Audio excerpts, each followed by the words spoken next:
Dan untuk membahas kelanjutan dari surat pemakzulan Gibran yang kini telah diterima DPR, sudah ada Ketua Umum Solidaritas Merah Putih, Sylvester Matutina, dan pengamat politik Adi Praitno, serta kami juga tengah menanti mantan Danjen Kopassus Sunarko dari FPP TNI untuk bergabung. Saya akan ke Pak Sylvester terlebih dahulu. Bang Sylvester, ini DPR mengatakan bahwa masih memikirkan mekanisme bahas surat usulan pemakzulan Gibran. Dari Solidaritas Merah Putih sendiri melihatnya ini bagaimana? Ya, kalau saya sih melihat ya, baik itu surat pemakzulan dan juga isu ijazah palsu ini sebenarnya sudah game over. Ya, saya melihat waktu itu mereka mencoba mempengaruhi Pak Prabowo nggak menanggapi. Terus coba lagi ke DPR, ya kan teman-teman DPR pun cuek gitu loh. Jadi intinya karena apa? Karena memang surat pemakzulan ini secara fakta dan dasar-dasar hukum itu nggak kuat ya. Saya sudah pernah berdiskusi dengan beberapa pihak yang mendukung itu, contohnya Saudara Bivitri. Dari 4 hal yang menjadi dasar pemakzulan oleh para purnawirawan ini, Bivitri sendiri pun bingung gitu loh, karena nggak ada dasar yang kuat. Termasuk saya pernah berdiskusi dengan Ferry Amsari di salah stasiun TV, dia pun sepakat bahwa surat pemakzulan ini lemah sekali gitu loh. Ya, jadi memang tidak memakai dasar hukum atau riset yang benar-benar. Jadi kembali lagi, saya pikir ini kan hanya surat yang diajukan oleh hanya segelintir ya purnawirawan tim sukses dari Anies Baswedan ya, yang mempunyai motif tidak ingin agar Prabowo Gibran ini sukses ya kan. Kalau bisa, makanya mereka kemarin mengatakan akan menduduki gedung DPR MPR dan melakukan revolusi. Nah, ini kan sangat berbahaya buat bangsa kita gitu loh ya. Jadi yang saya lihat, kenapa? Karena memang dasar-dasarnya itu nggak jelas gitu. Dan yang harus kita ketahui, mereka ini kan hanya segelintir orang dari benar-benar ribuan, puluhan ribu, ratusan ribu para purnawirawan dan juga veteran yang ingin agar Indonesia ini damai, Indonesia ini aman, mau mendukung Pak Prabowo dan Mas Gibran itu membangun gitu loh. Jadi kembali lagi contohnya ya kan, poin mengenai kelayakan. Kita lihat kemarin Pak Prabowo pergi sebagai seorang wapres ya, Pak Prabowo ke luar negeri, Mas Gibran sudah menjadi acting dari seorang presiden gitu loh. Kemarin Mas Gibran bersama Ketua Komisi 4 Ibu Titi ya kan, terus keliling ke petani ya kan, terus kemarin lagi Mas Gibran menerima para peserta Lemhanas dari TNI Polri gitu loh. Bahkan hari ini Mas Gibran menjemput Pak Prabowo dari luar negeri. Jadi intinya soal kelayakan poin 1 nggak ada. Terus masalah pelanggaran konstitusi. Konstitusi yang mana?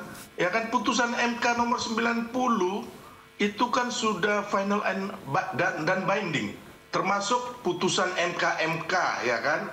Ya, itu kan akhirnya kan sudah dianulir oleh putusan petun yang diajukan oleh Pak Anwar Usman. Sedangkan kita tahu bahwa yang menggugat ini bukan Mas Gibran, yang menggugat ini Saudara Almas, ya kan? Mereka ada 21 pihak anak-anak muda ini menggugat, ya kan, Undang-Undang Nomor 7 Tahun 2017, Pasal 169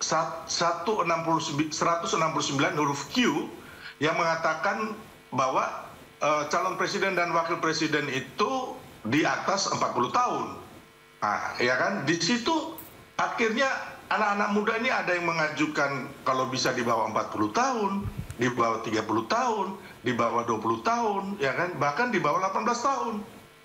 Dan akhirnya gugatan dari salah satu dari 21 pihak anak-anak muda yang ingin memimpin bangsa ini, bukan dari Mas Gibran, yaitu dikabulkan sebagian oleh MK yang mengatakan bahwa putusan MK 90 itu calon presiden dan wakil presiden itu tetap berusia 40 tahun, dikecualikan atau dimungkinkan apabila sudah pernah menjadi penyelenggara negara. Ya kan, ya maksudnya wali kota atau gubernur, bupati, dan Mas Gibran akhirnya bisa gitu loh. Nah, sekarang kembali lagi, kalau itu kemarin itu harusnya ya kan 01 dan 03 ini harusnya nggak usah ikut pemilu, boikot tuh pemilu gitu loh. Kenapa? Setelah ada pendaftaran di KPU, bahkan Ibu Megawati mengatakan bisa mengalahkan Prabowo Gibran dalam satu putaran. Terus yang kedua, waktu kampanye sudah itu juga kan ada kampanye siap menang siap kalah di KPU, ya kan?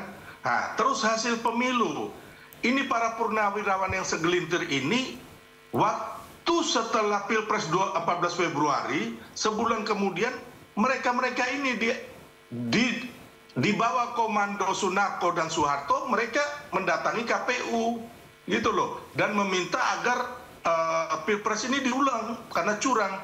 Tapi kan akhirnya kita buktikan waktu gugatan sengketa Pilpres di MK gitu loh, baik 01 dan 03 ya kan, dengan membawa bukti yang banyak, membawa dengan para pengacara yang hebat-hebat, kalah gitu loh, dikalahkan dengan gampang oleh 02. Terus habis itu mereka sendiri juga melalui Profesor Gayus ya kan melakukan gugatan ke Petun gitu loh, agar Prabowo Gibran itu nggak dilantik.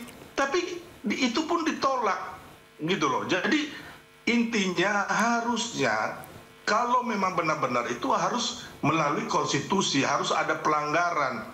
Nah, tambah satu hal lagi ya kan, berarti kan mengenai pelanggaran konstitusi sudah selesai, Pilpres sudah selesai gitu loh. Baik. Prabowo Gibran sudah dilantik oleh MPR. Dan ada lagi mengenai Pufu Papa, itu kan nggak benar, bisa-bisanya Roy Suryo gitu loh, ya kan, nggak ada bukti mengatakan itu punyanya Mas Gibran.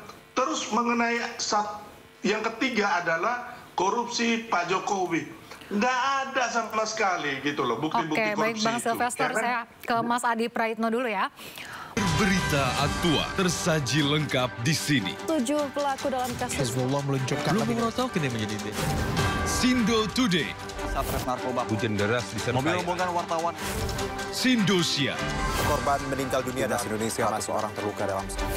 Sindo Sore. Kobaran api besar banjir setinggi 7. Ate berjabat tangan dan berbincang akan.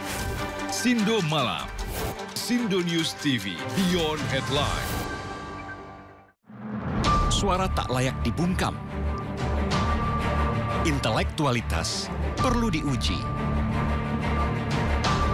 Integritas butuh konsistensi demi demokrasi yang hakiki.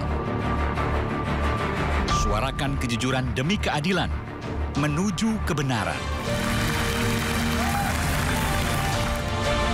Saya Aiman Wicaksono, saatnya rakyat bersuara. Di Sindo News TV. Isu terhangat sepekan terakhir. Coba vaksin tuberkulosis.